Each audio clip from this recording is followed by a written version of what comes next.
환율 1,500원과 나랏빚 1,415조 원이라는 숫자가 지금 여러분의 은퇴 계좌를 정조준하고 있습니다. 단순히 전쟁 때문이 아니라 우리 경제는 이미 고환율이라는 거대한 늪에 깊이 빠져버린 추세적인 위기 상태죠. 정부는 이 위기를 타개할 거대 자금으로 여러분의 퇴직연금을 지목하고 기금화를 서두르고 있습니다. 정부는 수익률 2%라는 통계를 앞세워 기금화가 필요하다며 정교한 공포 마케팅을 펼치고 있습니다. 하지만 실제 기업이 보증하는 DB형은 3%대 수익을 내고 있고 공격적인 DC형 가입자들은 두 자릿수 수익률을 기록 중이죠. 수익률이 낮아서 관리가 필요하다는 말은 여러분의 지갑을 열기 위해 설계된 아주 뻔뻔한 사기극일 뿐입니다. 퇴직연금 기금화는 전문가가 대신 굴려준다는 명분으로 여러분의 자산을 국가 주도의 거대 저수지에 가두는 일입니다. 특히 내가 직접 투자처를 결정하던 DC형 자산이 첫 번째 타겟이 되어 국가라는 거대한 울타리 안으로 끌려가고 있죠. 내 돈을 내 의지대로 굴리던 자유가 사라지고 국가의 통제 시스템이 그 자리를 대신하게 되는 아주 위험한 신호입니다. 500조 원 시장에서 가장 역동적으로 움직이던 DC 자산이 울타리에 갇히는 순간 여러분의 선택권은 질식하고 맙니다. 전문가라는 이름의 관리자가 핸들을 잡으면 개인의 수익률은 뒷전이 되고 오직 국가의 장부 관리가 최우선시되죠. 이는 여러분의 퇴직금에 매달 빨대를 꽂아 관리비라는 명목의 준조세를 걷어가는 새로운 세수 창구가 될 것이 분명합니다. 국가가 내 연금의 핸들을 잡으면 여러분의 계좌는 개인의 부가 아니라 국채 시장을 안정시키는 방어 도구로 전락하게 됩니다. 그런데 정부는 왜 이토록 필사적으로 남의 돈인 여러분의 퇴직금을 탐내며 하나로 묶어 통제하려 하는 걸까요? 그건 현재 대한민국 정부가 신용도가 급락해 어디서도 저리로 돈을 빌릴 수 없는 저신용자의 처지로 몰렸기 때문인데 그 충격적인 실체를 바로 공개하겠습니다. 이제 본격적으로 정부의 숨겨진 장부를 열어 숫자의 진실을 마주할 시간입니다. 현재 대한민국 정부의 공식적인 빚은 무려 1,415조 원이라는 상상하기 힘든 지점에 도달해 있죠. 이 거대한 숫자는 단순한 통계가 아니라 우리 모두의 노후를 위협하는 무거운 청구서라는 겁니다. 지난 10년간 국가 부채가 늘어나는 속도를 보면 실로 경이로울 만큼 가파릅니다. 2017년 660조 원 수준이었던 나랏빚이 불과 10년 만에 2배가 넘는 1,415조 원으로 폭증했죠. 나라 곳간이 비어가는 속도가 빨라질수록 정부의 마음은 점점 더 조급해질 수밖에 없는 법입니다. 지금 우리 정부의 처지는 마치 신용 점수가 낮아져 고금리 대출밖에 남지 않은 저신용자와 똑같습니다. 시장에서 국채를 발행해 돈을 빌리려 해도 금리가 너무 높아 이자 부담을 감당하기 힘든 한계 상황이죠. 그래서 정부는 시장 금리보다 훨씬 싼 값에 돈을 빌려줄 착한 이웃을 간절히 찾고 있는 겁니다. 그 착한 이웃이 바로 여러분이 평생 일하며 쌓아온 퇴직연금이라는 500조 원의 거대 저수지입니다.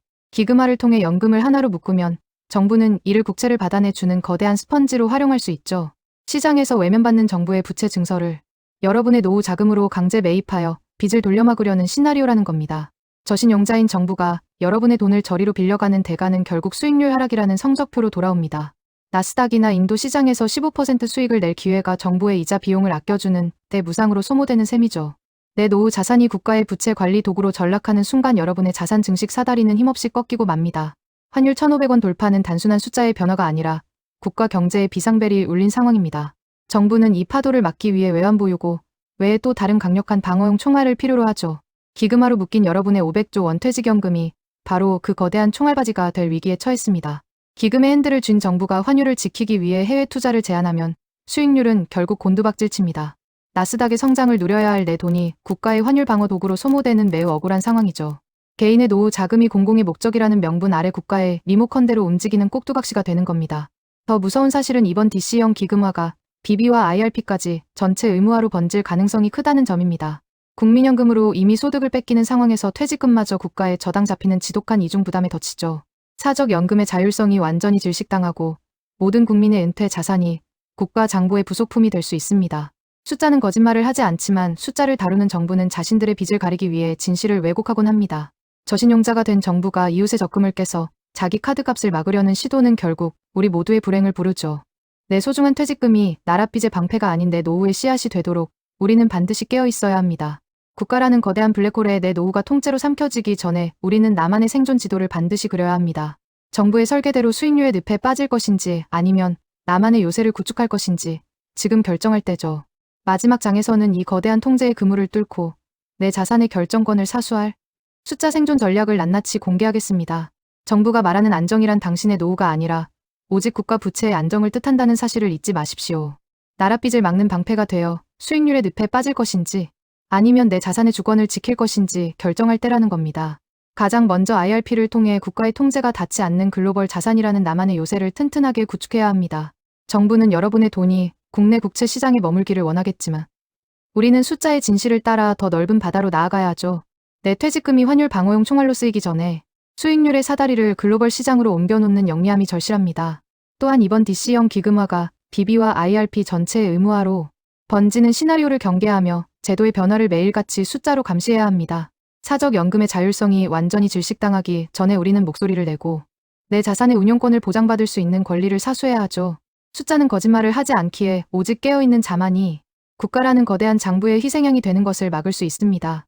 저신용자가 된 정부가 이웃집 적금을 깨서 자기 카드값을 막으려는 달콤한 유혹에 더 이상 흔들려서는 안 됩니다. 숫자로 생각하는 재테크는 단순한 기술이 아니라 거대한 통제의 시대에 내 자유와 노후를 지켜낼 수 있는 가장 강력한 무기이죠. 오늘부터 여러분의 인생 장부를 국가에 맡기지 말고 스스로의 손으로 다시 쓰시길 바랍니다. 여러분의 소중한 퇴직금이 나랏빚의 방패가 아닌 은퇴 후 꿈의 씨앗이 되는 그날까지 제가 든든한 조력자가 되어 드리겠습니다. 오늘 영상이 숫자의 진실을 마주하는 데 도움이 되셨다면 구독과 좋아요로 함께 목소리를 내주시기 바랍니다. 저는 앞으로도 국가가 숨기려 하는 숫자 뒤의 진짜 이야기를 가장 날카롭게 전달해 드릴 것을 약속합니다.